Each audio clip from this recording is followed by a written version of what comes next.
भारत का प्लास्टिक नोटों को बाजार में उतारने की तैयारी। क्या कागज की तुलना में प्लास्टिक नोट सस्ता और टिकाऊ होगा? यूपीआई क्रांति के दौर में भी आरबीआई क्यों बढ़ा रहा है प्लास्टिक के नोटों की तरफ कदम? जानिए इसके फायदे, चुनौतियां और गणित।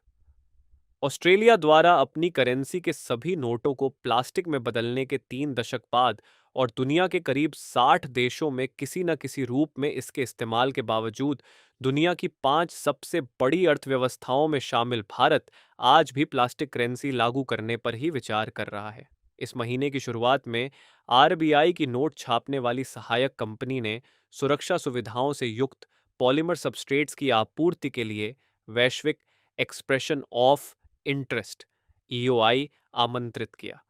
2009 के मूल प्रस्ताव के बाद से इसे इस दिशा में सबसे ठोस कदम माना जा रहा है। प्लास्टिक के नोट सूती कागज वाले नोटों की तुलना में 2.5 से 4 गुना अधिक समय तक चलते हैं। इन्हें बनाने में विशेष रूप से बाइएक्सियली ओरिएंटेड पॉलीप्रोपाइलीन का उपयोग होता है, जो पेट्रोलियम और प्राकृतिक गैस से बनता है। यह एक ऐसा क्षेत्र है जिसका सीधा संबंध पर्यावरण संबंधी चिंताओं से है। हालांकि पॉलीमर करेंसी टिकाऊपन बढ़ाकर, जीवन चक्र की लागत घटाकर और सुरक्षा को मजबूत करके कैश मैनेजमेंट को आधुनिक बनाने का अवसर देती है, लेकिन इसकी उत्पादन लागत को लेकर आशंकाएं बनी हुई हैं।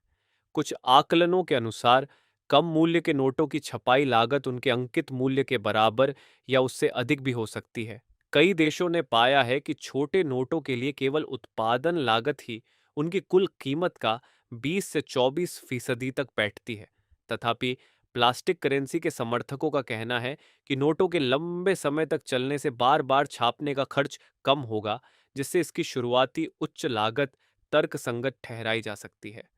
10 रुपये और 20 रुपये के नोटों का इस्तेमाल सबसे ज्यादा होता है और ये जल्दी खराब होते हैं, जिससे इन्हें बदलने की लागत असमान रूप से बहुत अधिक आती है।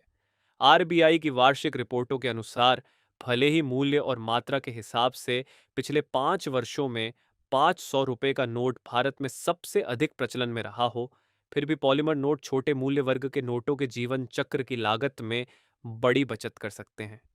पर्यावरण से जुड़ी चिंताएं शुरुआती उच्च कार्बन फुटप्रिंट, प्लास्टिक कचरे के निपटान और रीसाइक्लिंग की विशेष सुविधाओं की आवश्यकता पर केंद्रित है। हालांकि आरबीआई द्वारा कराए गए Oudh energy and resources institute डीईआरआई के एक अध्ययन में पाया गया कि नोटों का लंबा जीवन काल फायदेमंद साबित होगा, क्योंकि समय के साथ कम नोट बनाने और परिवहन करने पड़ेंगे। इससे पॉलीमर का कुल कार्बन फुटप्रिंट कागज की तुलना में कम होगा।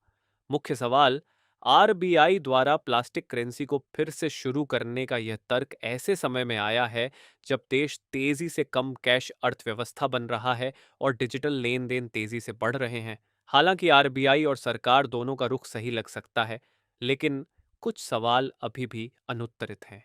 पहला, भारत को प्लास्टिक करेंसी में भारी निवेश क्यों करना चाहिए, खासकर तब जब पश्चिम एशिया संकट के कारण वैश्विक उथल-पुथल से पेट्रोकेमिकल कीमतों में भारी उतार-चढ़ाव देखा जा रहा है। चूंकि पॉलीमर पॉलीप्रोपाइलीन से बनता है, इसलिए कच्चे तेल की कीमतों में उतार-चढ़ाव से समय के साथ प्लास्टिक करेंसी के निर्माण की लागत बढ़ सकती है। भारत अपनी घरेलू खपत के लगभग 5वें हिस्से के लिए पॉलीप्रोपाइलीन के आयात पर निर्भर है। हालांकि रिलायंस इंडस्ट्रीज और इंडियन ऑयल कॉरपोरेशन जैसे प्रमुख घरेलू खिलाड़ी 2030 तक क्षमता बढ़ाने के उद्देश्य से बड़ा विस्तार कर रहे हैं। दूसरा, यह ऐसे समय में क्यों किया जा रहा है जब डिजिटल भुगतान चरम पर है?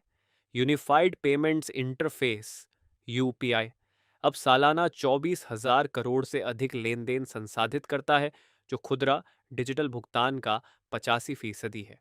वहीं दूसरी ओर करेंसी टू जीडीपी अनुपात, ये जीडीपी के मुकाबले प्रचलन में मौजूद कुल कैश का प्रतिशत, जो 2016 से 17 में नोटबंदी के दौरान 2 दशकों के निचले स्तर 8.7% पर पहुंच गया था, वह 11% से ऊपर बना हुआ है। यह भुगतान व्यवहार में एक ढांचागत बदलाव को दर्शाता है। मौद्रिक प्रणाली की यह दोहरी स्थिति या करेंसी डिमांड पैराडॉक्स दिखाता है कि प्रचलन में मौजूद नकदी में निरंतर वृद्धि के बीच यूपीआई का भी तेजी से विस्तार हुआ। प्रचलन में मौजूद कुल नकदी, जो एक दशक पहले 16 से 17 लाख करोड़ रुपए थी, वह 2025 से 26 तक 41 लाख करोड़ रुपए से अधिक हो गई। इसका सीधा कारण इनफॉर्मल सेक्टर और ग्रामीण इलाकों में डिजिटल स्वीकार्यता का कम होना हो सकता है, जहां डिजिटल कनेक्टिविटी आज भी कमजोर है। लागत का गणित। भारत में प्रत्येक मूल्य वर्ग के नोट की छपाई की लागत का अलग अलग डेटा उपलब्ध नहीं है, लेकिन आरबीआई अपनी वार्षिक रिपोर्ट के आय विवरण में सुरक्षा छपाई की लागत मुहैया कराता है।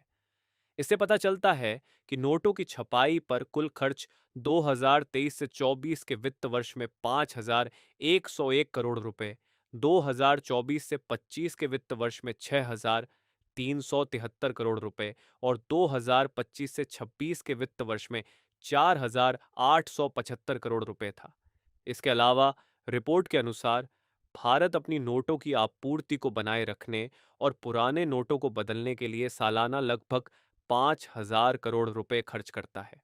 अपनी क्लीन नोट पॉलिसी के तहत भारत हर साल 20 से 24 अरब खराब नोटों को नष्ट करता है, जिनमें से अधिकतर छोटे मूल्य वर्ग के होते हैं। पॉलीमर बैंक नोट आमतौर पर पारंपरिक सूती कागज के नोटों की तुलना में निर्माण में 30 से 60% अधिक महंगे होते हैं, क्योंकि इनमें विशेष पॉलीप्रोपाइलीन सबस्ट्रेट्स, पारदर्शी खिड़कियां, उन्नत जालसाजी रोधी सुविधाएं और जटिल प्रिंटिंग तकनीकों का उपयोग होता है। इन लागतों के अलावा एटीएम, नोट छांटने वाली मशीनों, वेंडिंग मशीनों और बैंक नोट प्रोसेसिंग उपकरणों को प्लास्टिक नोटों के अनुकूल बनाने के लिए पुनर्संशोधित करना पड़ सकता है। वाणिज्यिक बैंकों, कैश लॉजिस्टिक्स कंपनियों और खुदरा विक्रेताओं को शुरुआती बदलाव के दौरान अतिरिक्त खर्च उठाना पड़ेगा।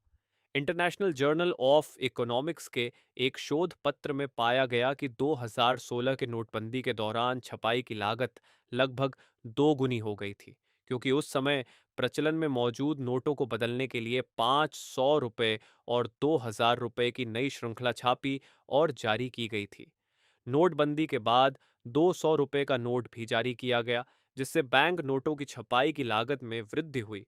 शोध के अनुसार प्रतिनोट औसत छपाई लागत 2016 से पहले 1.5 रुपये थी, जो नोटबंदी के दौरान बढ़कर 2.7 रुपये हो गए और 2019 तक वापस नोटबंदी से पहले के स्तर पर आ गई।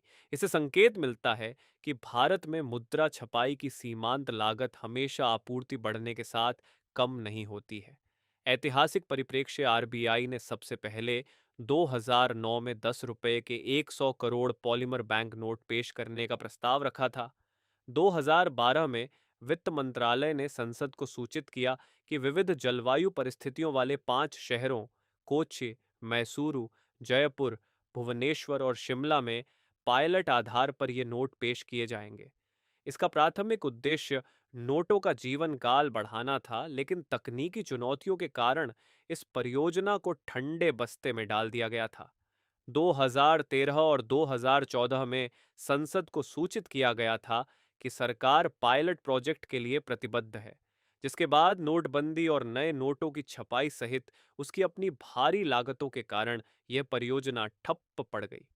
आगे की योजना भारतीय रिजर्व बैंक नोट मुद्रण ने अब पात्र घरेलू और अंतर्राष्ट्रीय निर्माताओं से बैंक नोट छपाई के लिए ऑप्टिसिफाइड पॉलीमर सबस्ट्रेट शीट्स के निर्माण हेतु 18 अगस्त तक बोलियां मांगी हैं।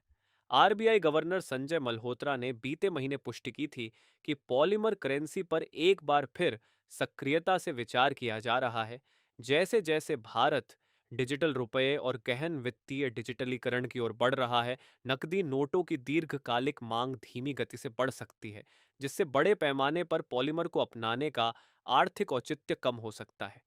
कोई भी मुद्रा तभी कुशल मानी जाती है जब उसका उत्पादन और रख रखाव खर्च उसकी क्रय शक्ति की तुलना में बहुत छोटा हिस्सा हो। ये केवल कागज और प्लास्टिक के बीच चयन करने का मामला नहीं है, बल्कि एक ऐसी अर्थव्यवस्था में अधिक स्मार्ट और कुशल कैश इकोसिस्टम बनाने का है, जहां यूपीआई क्रांति के बावजूद 41 लाख करोड़ रुपए से अधिक की नकदी प्रचलन में बनी हुई है।